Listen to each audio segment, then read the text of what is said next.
오늘도 우리에게 주시는 말씀을 통해서 또 여러분들이 또 하나님의 진리 가운데 또 복된 또 은혜들을 누려 가시는 복된 시간들이 되시길 간절히 기도하며 축복합니다. 사도 바울은 이 데살로니가전서 4장을 열어가면서 그러므로 형제들아 우리가 끝으로 라고 시작하면서 그동안 이 데살로니가전서 1장부터 3장까지 이끌어왔던 그 주제들과 다르게 새로운 주제로 전환하면서 권면의 말씀을 시작해 가는 것을 알게 됩니다. 4장부터는 어떻게 하나님을 기쁘시게 할 수 있는지 신자들에 대한 또 신자들의 삶에 대한 부분들을 밝혀갑니다. 우선은 거룩에 대한 부분들을 권면하였고, 둘째는 형제 사랑에 대한 부분들을 밝혀갔습니다. 이것이 신자들이 하나님 앞에 기쁨을 드리는 삶임을 말씀해 가는 것이죠. 그러면서 4장 후반절 오늘 읽은 본문부터는 이제 몇 차례를 통하여 사도 바울은 데살로니가 지역의 성도들에게 중요한 주제에 대해서 권면하고 말씀해 갑니다. 그 부분은 바로 무엇이냐면 바로 재림에 대한 부분들입니다. 저번 주에서도 우리 형제 사랑에 대해서 나눌 때 잠시 말씀을 나누었지만 이 데살로니가 지역의 성도들의 몇몇 사람들은 이 재림에 대한 이 부분들을 오해하고 잘못 해석한 성도들이 있었습니다. 예수님께서 다시 오신다는 것을 믿고 그의 삶과 생활에 대한 부분들을 집중하지 못하고 오직 예수님의 오심만을 기다리면서 게으르고 나태하게 사는 사람들이 있었습니다. 주님이 곧 오시는데 일하고 있는 직장을 다니고 돈을 버는 것이 무엇이 문제인가 하는 식으로 자신의 그 평범한 일상들을 포기해버리는 그런 일들이 일어나게 됩니다. 그래서 사도 바울은 도리어 그렇게 사는 것은 형제 사랑에 대한 부분이 아니라고 오늘 본문의 앞절, 우리가 지난주에 살펴봤던 것처럼 그런 식으로 권면해 가는 것을 알게 되지요. 그러기에 주님의 재림을 기다리는 사람들, 그 사람들이 어떻게 형제 사랑을 하지요? 조용히 행하고 또 자기 일을 하고 자기 손으로 일하기를 힘쓰며 사는 자들이 형제 사랑하는 자들이다 라고 말씀해 가는 것, 그 말씀들을 우리가 살펴보게 되었습니다. 이와 마찬가지로 데살로니가 성도들은 이런 재림에 대한 부분들을 오해하고 잘못 해석하여 사도 바울은 오늘 저희가 읽은 본문부터 시작해서 우리가 읽은 이 4장 후반절부터 시작해서 몇 차례 이 재림에 대한 부분들을 다시금 바로잡고 신자들이 종말을 어떻게 준비해야 하는지, 특별히 우리가 종말이라고 하면 두 부류가 있죠. 어떤 부류가 종말이라고 이야기하죠? 재림이라고 이야기하죠. 주님이 오시거나 우리가 죽거나 라고 하는 그런 부분들이 되죠. 그 부분들에 대해서, 특별히 죽음에 대해서 어떻게 정리하고 그것을 맞아야 하는지, 죽음 이후에 무엇이 있는지, 이런 부분들을 자세히 다루게 되는 것을 알게 됩니다. 사랑하는 여러분, 일반적으로 죽음은 어떻습니까? 죽음은 사랑하는 사람을 잃는 것이기에 굉장히 어떨까요? 괴로운 일입니다. 고통을 경험하는 일이기도 하지요. 성경적으로도 죽음은 영혼과 몸이 분리되는 것으로 말합니다. 그리고 죽을 때에 사랑하는 사람들과도 분리가 일어나게 됩니다. 바로 단절이 일어나게 되는 것이죠. 아무리 사랑해도 따라갈 수 없고 각자 가야 하는 길로 가게 되면서 분리와 단절이 일어나는 것입니다. 그래서 사랑하는 사람을 잃고 나면 길게는 여러 해 동안, 때로는 짧게는 여러 달 동안 마음의 아픔과 그리움 또는 고통스러움을 간직하면서 그렇게 살아가게 됩니다. 이것이 통상적으로 죽음이 낫는 모습이고 죽음을 통해서 경험하는 모습일 겁니다. 그런데 이 죽음을 성경은 어떻게 다루는가? 성경은 우리의 죽음에 대해서 어떻게 정의하고 있는가? 오늘의 본문 말씀, 특별히 사도 바울은 이 데살로니가 성도들을 향하여 이 죽음에 대해서 다루어 가는데, 특별히 주님을 믿는 신자들에게 죽음이라는 것이 무엇인가, 어떻게 정의하고 있는가, 그 말씀들을 우리는 살펴보게 되는 것이죠. 여러분, 사도 바울은 오늘 말씀을 출발해 가면서 어떻게 이 죽음을 정의해 가고 있습니까? 우리 13절 말씀을 다시 한번 읽어봤으면 좋겠습니다. 같이 한번 읽어볼까요? 형제들아, 자는 자들에 관하여는 너희가 알지 못함을 우리가 원하지 아니하노니 이는 소망 없는 다른 이와 같이 슬퍼하지 않게 하려 함이라. 여러분, 사도 바울은 이 죽음에 대해서 어떻게 정의해 가고 있습니까?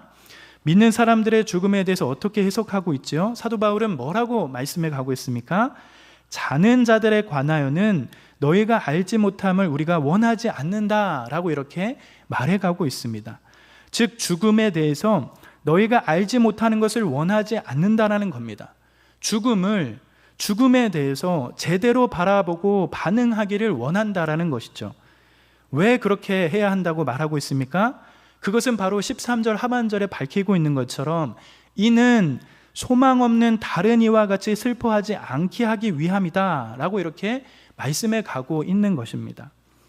죽음은 분리와 단절을 낳기 때문에 어쩔 수 없는 슬픔과 아픔을 가져오지만, 그렇기 때문에 이 땅에서 우리가 경험할 수 있는 가장 큰 고통 중에 하나이기에 슬플 수는 있어도 그것은 소망 없는 자들의 슬픔이다 라고 이렇게 말하고 있는 것이죠. 소망 없는 자들과 같이 그렇게 슬퍼하지 말라고 말씀해 가고 있는 겁니다. 사랑하는 여러분, 성경은 슬픔 자체를 반대하는 것은 절대 아닙니다. 여러분, 예수님도 복음서에 보면 죽은 나사로를 보면서 어떻게 하셨죠? 눈물을 흘리시고 비통하게 여기신 모습들을 우리는 알 수 있습니다. 성경이 슬픔 자체를 반대하는 것은 아닙니다. 그러나 슬픔에 사로잡히거나 슬픔에 짓눌리거나 죽음 자체의 공포심을 가지고 바라보게 하는 그런 소망 없는 자들의 슬픔을 반대하는 것이죠. 우리의 소망이 무엇인지 알고 죽음이 어떤 것인지를 알아서 슬픈 상황이지만, 고통스러운 상황이지만 소망이 있는 슬픔을 기대하는 것입니다. 울면 안 되고 슬퍼하면 안 되는 것은 절대 아니지만 소망 없는 자와 같이 슬픔은 안 된다는 그 말씀들을 해가고 있는 것이죠. 여러분, 성경은 죽는 순간에 우리의 존재 자체가 완전히 소멸된다고 말하지 않습니다. 성경은 한 걸음 더 나아가서 죽음은 오히려 지금 우리의 존재하는 형식보다 훨씬 복되고 가치로운 상태로 전환이라고 가르칩니다. 우리는 몸을 가지고 이 세상에 살기 때문에 소원이 있어도 할 수 없는 일들이 참 많습니다.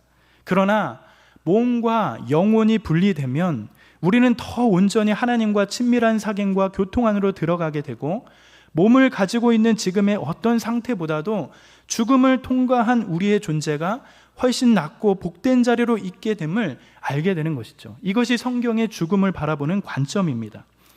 또한 성경은 죽음을 종말이라고 말하지 않습니다. 죽음은 매우 불행하고 소멸하게 되는 것이라고 절대 말하지 않습니다. 사도 바울이 빌립보서에 말했듯이 내가 죽는 것과 사는 것 사이에 끼어 있는데 죽어서 주와 함께 하는 것이 더 내가 원하는 바이다 라고 말하는 것처럼, 바울은 지금 살아있는 생명보다 죽음이 더 귀하고 복된 상태라는 것을 잘 알고 있습니다. 몸을 가지고 있기 때문에 한계가 있는 이 땅의 삶과는 다르게 몸을 딱 벗으면 우리의 영혼이 영이신 하나님과 더 친밀하고 온전히 누린다는 면에서 성경은 죽음을 절대로 불행한 일이라고 보지 않는다는 겁니다. 지금보다 훨씬 더 유익하고 복된 상태로 들어가게 되는 것이죠. 그래서 오늘 본문에서도 방금 읽은 13절에서도 사도 바울은 이 죽음을 어떻게 묘사하고 있습니까? 이 죽음을 죽음이라고 묘사하지 않고 뭐로 비유하고 묘사하고 있죠? 잔다라고 이렇게 묘사하고 있음을 알게 됩니다. 13절 1절에서 출발하는 것처럼 형제들아 자는 자들에 관하여는 이렇게 말하면서 죽음을 잔다라고 묘사하고 있습니다. 이것은 어쩌면 신약 성경에서 죽음에 대해서 말하고 있는 일반적인 묘사의 표현이라고 생각이 듭니다. 사랑하는 여러분, 아까도 잠시 이야기했지만 요한복음을 보면 예수님께서 사랑하시던 나사로, 마리아와 마르다의 오라버니인 나사로가 죽었을 때 예수님께서는 제자들을 데리고 나사로가 죽어있는 예루살렘 땅으로 올라가시면서 뭐라고 말씀하셨을까요? 요한복음 11장 11절에 가면 이렇게 말씀하십니다. 여러분 같이 한번 읽어볼까요? 시작. 이 말씀을 하신 후에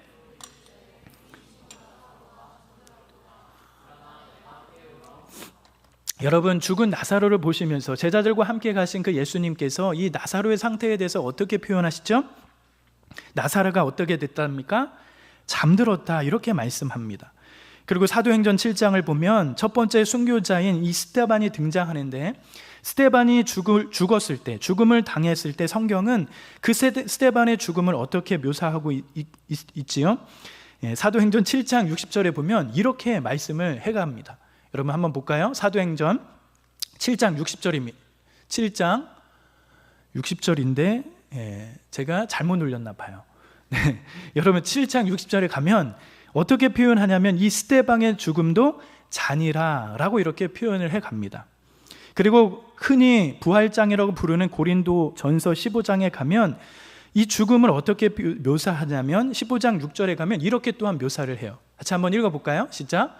그 후에 오베의 형제에게 일시에 보이셨나니 그 중에 지금까지 대다수는 살아있고 어떤 사람은 잠들었다. 이런 표현을 해가는 거죠. 여기서도 죽음이라고 하는 그 묘사를 잠이라고 하는 것을 살펴볼 수 있습니다.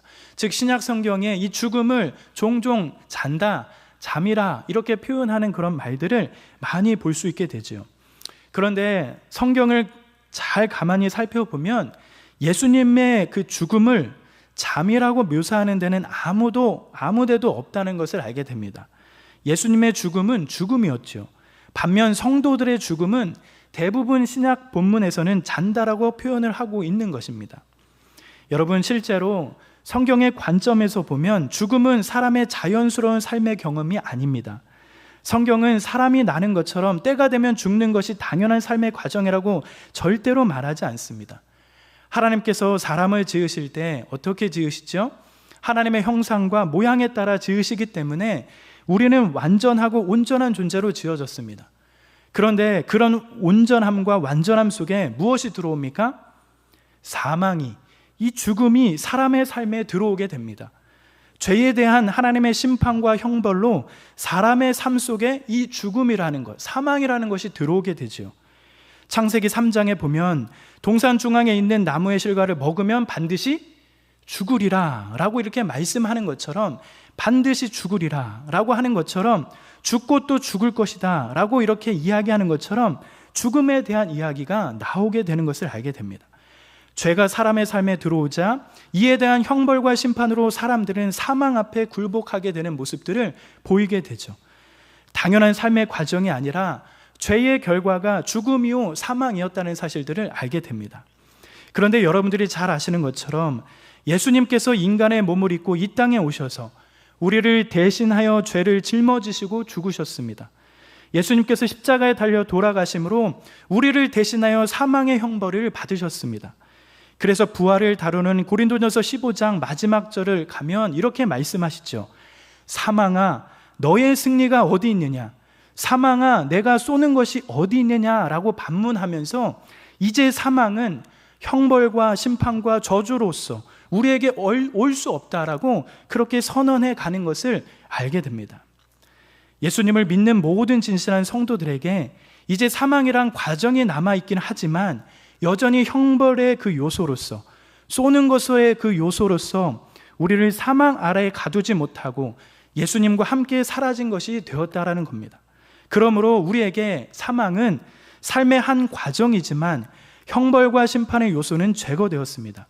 예수님으로 인하여, 예수 그리스도의 대속으로 인하여 예수님께서 대신 형벌과 심판과 저주를 받으심으로써 주님을 믿는 우리는 사망에서 벗어나게 되었습니다. 그러기에 성도에게는, 주님을 믿는 신자들에게는 죽음이 다른 의미요, 다른 정의고 종말이 세상 사람들과 다른 모습을 갖게 된다는 사실들을 알게 되죠.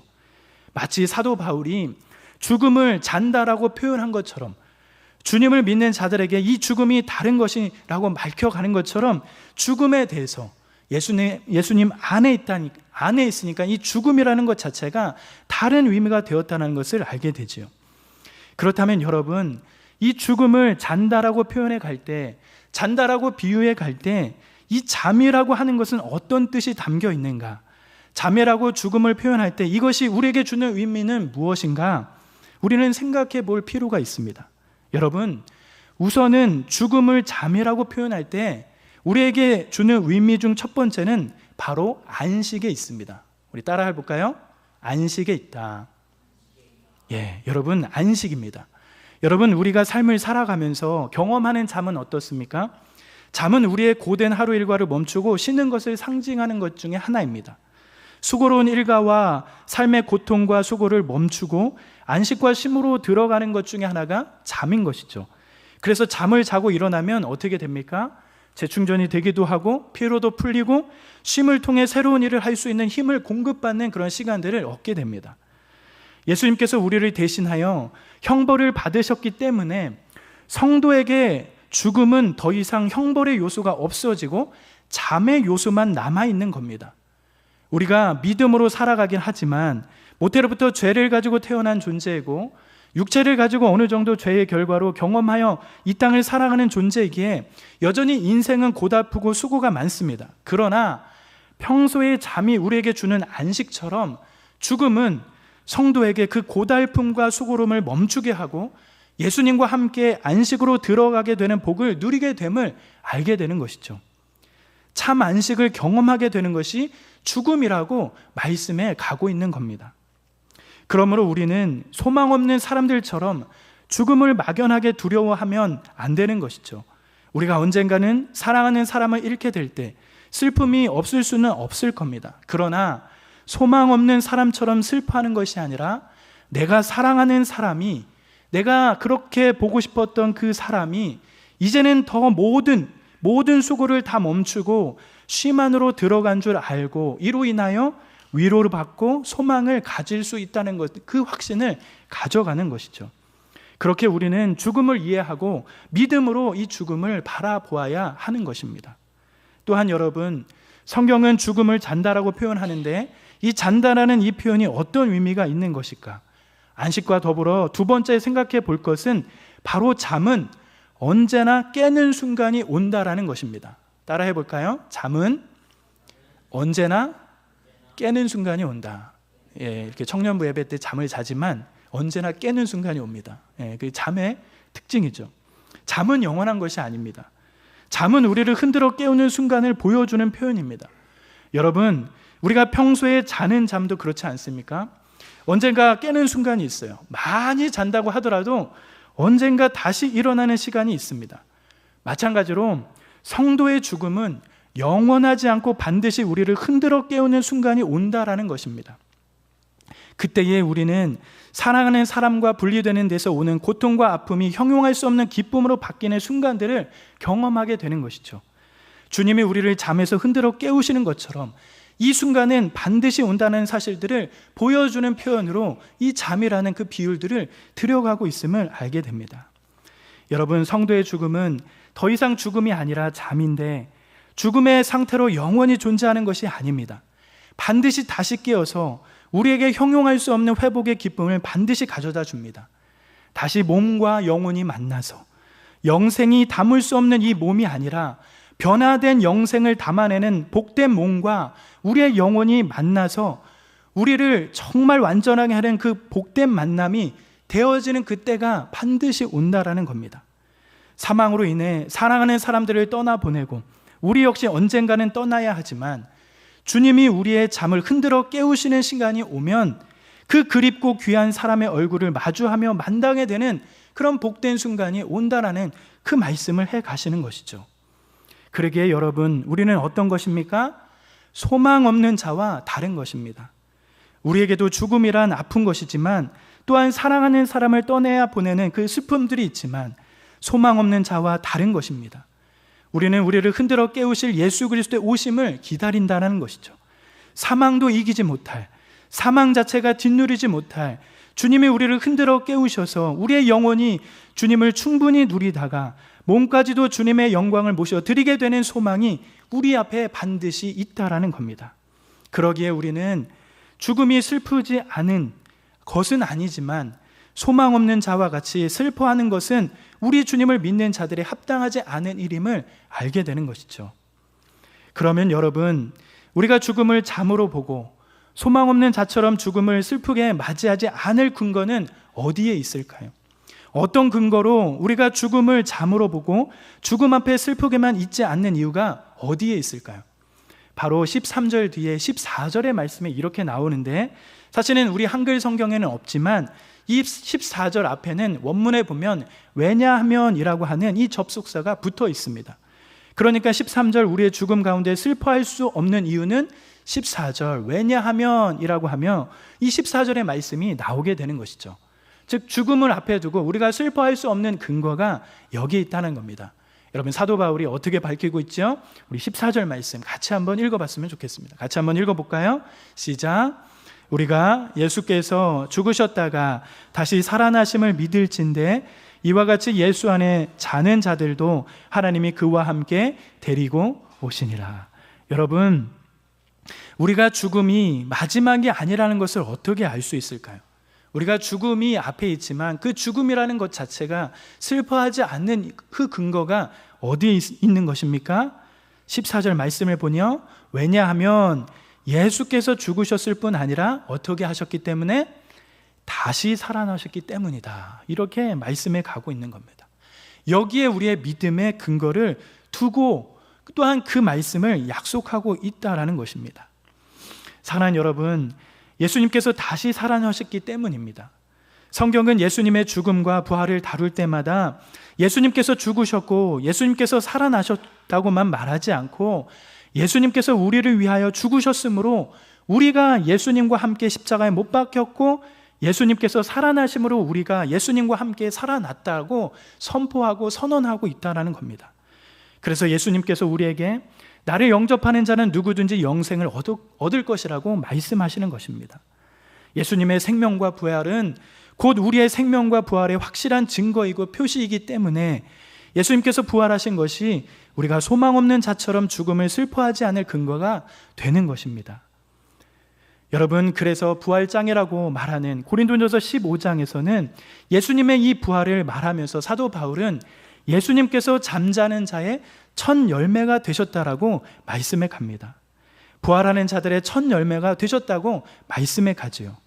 여러분, 농사를 지어 보면 이 첫 열매가 어떤 의미인지 잘 아실 겁니다. 여러분, 첫 열매는 농부들에게 어떤 기쁨이 되죠? 가장 큰 기쁨이 됩니다. 왜 그럴까요?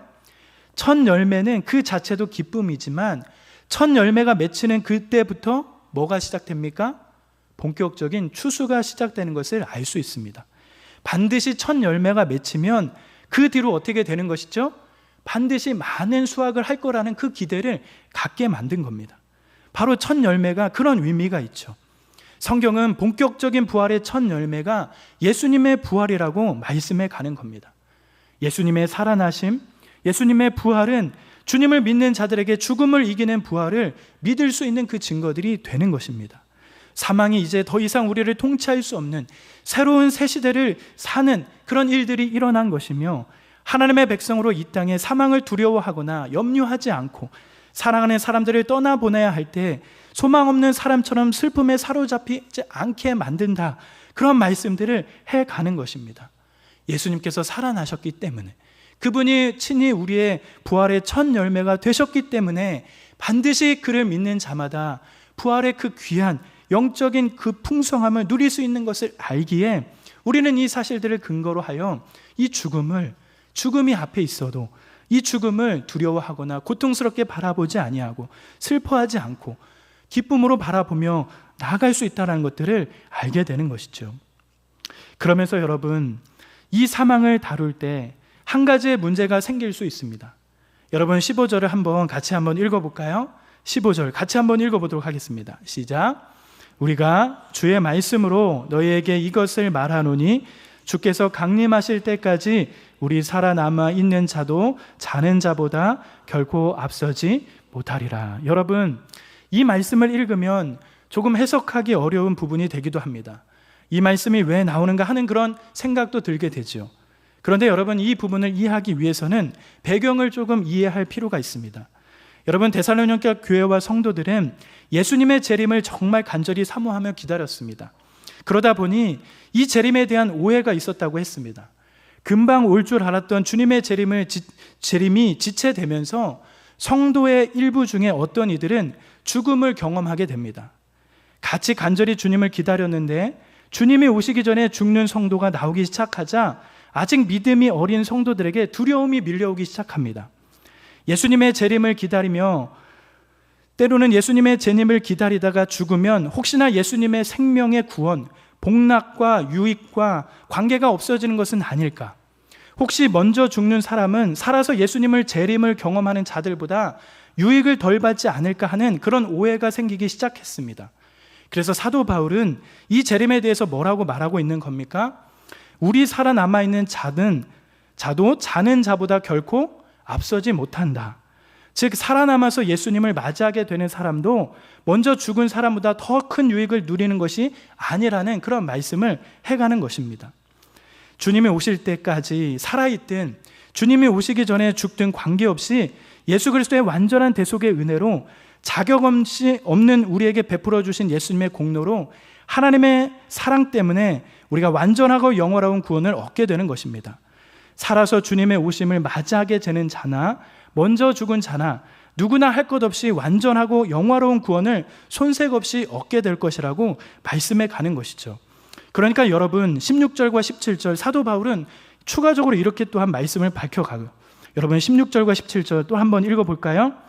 주께서 호령과 천사장의 소리와 하나님의 나팔 소리로 친히 하늘로부터 강림하시니 그리스도 안에서 죽은 자들은 먼저 일어나고 그 후에 우리 살아남은 자들도 그들과 함께 구름 속으로 끌려올려 공중에서 주를 영접하게 하시리니 그리하여 우리가 항상 주와 함께 있으리라. 여러분 이 말씀은 어떤 말씀이죠?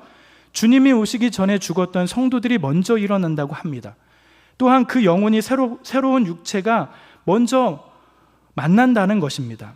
그 다음에 살아남은 자들도 몸이 바뀌고 살아있던 영혼이 그 변화된 몸에 들어가게 되는데 죽은 자들이 먼저 일어나고 살아남은 자들이 그 후에 합류한다는 것을 말씀해 가고 있어요.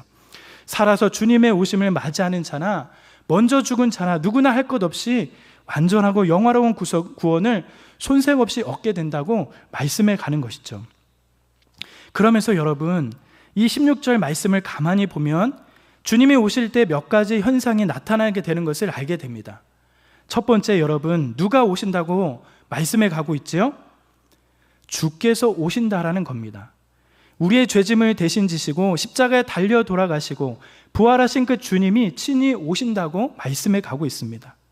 그분의 대리자가 오는 것이 아닙니다. 또 다른 인물이 오는 것이 아닙니다. 주께서 친히 오신다고 말씀해 가고 있어요.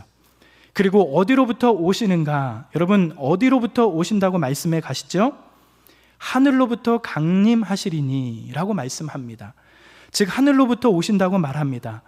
대부분 재림에 묘사하는 부분을 보면 주님은 하늘로부터 오십니다 라고 말하는데 우리가 흔히 머릿속에 그리는 하늘이라는 개념보다는 그분이 존재하고 계시던 곳에서 우리가 살고 있는 이 땅으로 오시는 것을 표현한 그 의미를 담고 있는 것이죠. 그리고 여러분 오실 때 어떤 일들이 일어난다고 밝혀가고 있죠? 주님의 재림하실 때 어떤 일들이 일어나지요?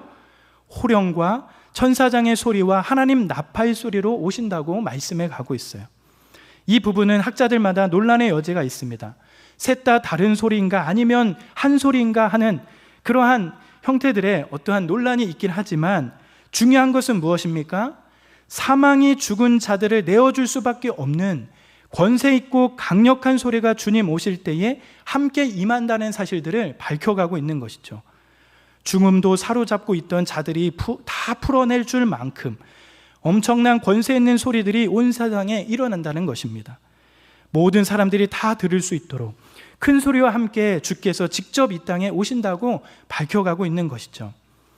여러분 때로는 수많은 이단들이 이 재림을 가지고 참 많이 이 땅의 교회들을 미혹하고 성도들을 어렵게 하는 것을 볼 수 있습니다.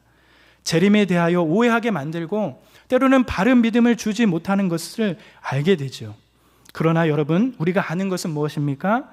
재림할 때는 반드시 그 주님께서 있는 곳에서부터 모든 사람이 다 알 수 있도록 오신다라는 겁니다. 대리자가 오는 것이 아니고 어떤 사람이 재림주로 다시 오는 것이 아니고 주님께서 반드시 오시며 또한 이 땅에 살았던 사람이 오는 것도 아니고 아주 은밀히 오시는 것이 아니고 공개적으로 반드시 오신다라는 것.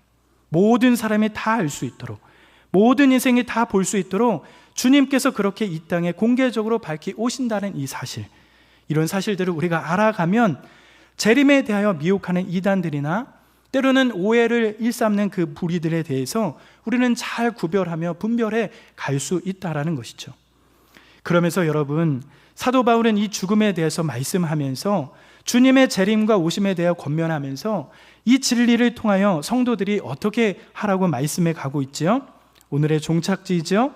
여러분, 어떻게 이 귀한 진리로 성도들이 어떻게 하라고 말씀해 가고 있습니까? 18절 이렇게 말씀하며 결론을 맺고 있습니다. 여러분 같이 한번 읽어볼까요? 그러므로 이러한 말로 서로 위로하라. 여러분, 서로 이러한 말로 위로하라고 말합니다. 즉 종말에 대한 모든 교훈의 핵심은 무엇일까요? 바로 위로함에 있다라는 겁니다. 재림이 두려움과 공포와 슬픔이 아니라 주님의 오심은 주님을 믿는 모든 성도들에게 위로가 되는 것입니다. 궁극적으로 주님을 믿는 자들이 누리는 귀한 복이 여기에 있다라고 말씀해 가는 것이죠. 사랑하는 여러분, 우리가 이 세상을 살아가면서 이 세상의 거친 핍박과 수많은 질고로 인하여 얼마나 많이 힘들고 어렵습니까? 때로는 낙심과 염려들로 인하여 얼마나 힘에 겨운 시간들을 보내고 있습니까? 그러나 여러분, 그럴 때마다 어떻게 하는 것이지요? 서로 위로하는 것입니다. 사망조차 이길 수 없는 생명을 하나님이 우리에게 약속하신 줄 알고 말씀에 순종하며 믿음으로 신실하게 그렇게 서로 위로해 가는 것입니다. 뿐만 아니라 죽음을 뛰어넘는 평안과 기쁨이 우리 앞에 있음을 확인해 가면서 그 말씀으로 서로 위로하고 위로함을 누려가라고 그렇게 말씀하고 있는 겁니다. 우리는 이 세상을 살아가면서 때로는 잊고 살아갈 때가 있습니다. 여전히 세상 속에서 세상이 원하는 대로 모든 것을 감당해내면서 힘겹게 살아가니까 때로는 이 세상 속에 우리가 죽지 않기 위해서, 때로는 나 자신을 위해서, 때로는 욕심과 욕망을 채우기 위해서 급급하며 살아갈 때도 있습니다. 여러분, 그럴 때마다 어떻게 하라는 것입니까? 이와 같은 말로 위로하라고 말씀해 가고 있습니다. 소망에 대해서, 영원함에 대해서, 주님의 오심과 우리의 미래적인 영광스러움을 드러내면서 그렇게 서로 위로하라고 말씀해 가고 있는 겁니다. 또한 이것을 모르는 사람들에게 또한 그 위로함을 전하라고 말씀해 주는 겁니다. 어쩌면 이것이 종말에 대한 소망을 가지고 있는 기독교가 우리에게 전해주는 귀한 진리요 메시지임을 알게 되는 것이죠. 서로가 위로할 말이 무엇인지 우리가 생각하면서 예수 그리스도로 인하여 우리의 삶의 복됨을 날마다 확인해 가시는 모든 분들의 삶이 되시길 간절히 기도합니다. 여러분, 우리가 사나 죽으나 우리의 유일한 위로는 무엇일까요? 여러분 옆에 있는 사람에게 물어보세요. 우리가 사나 죽으나 유일한 위로가 무엇일까요? 무엇이죠? 바로 예수 그리스도이십니다. 믿으십니까? 우리가 사나 죽으나 우리의 유일한 위로는 예수 그리스도입니다. 나의 몸도 영혼도 신실하신 나의 주 예수 그리스도의 것이라는 것이 우리의 유일한 위로가 되는 줄 믿습니다. 죽음조차 끊을 수 없는 이 귀한 사랑과 은혜로 인하여 우리에게 주어진 상황과 환경을 더욱 담대하게 걸어가시는 모든 분들, 여기에 함께 참여하는 모든 분들의 삶이 되시길 기도하며 축복합니다. 우리가 옆에 있는 지체들에게 그렇게 한번 고백하며 나아가겠습니다. 예수님께서 우리의 유일한 위로 되십니다.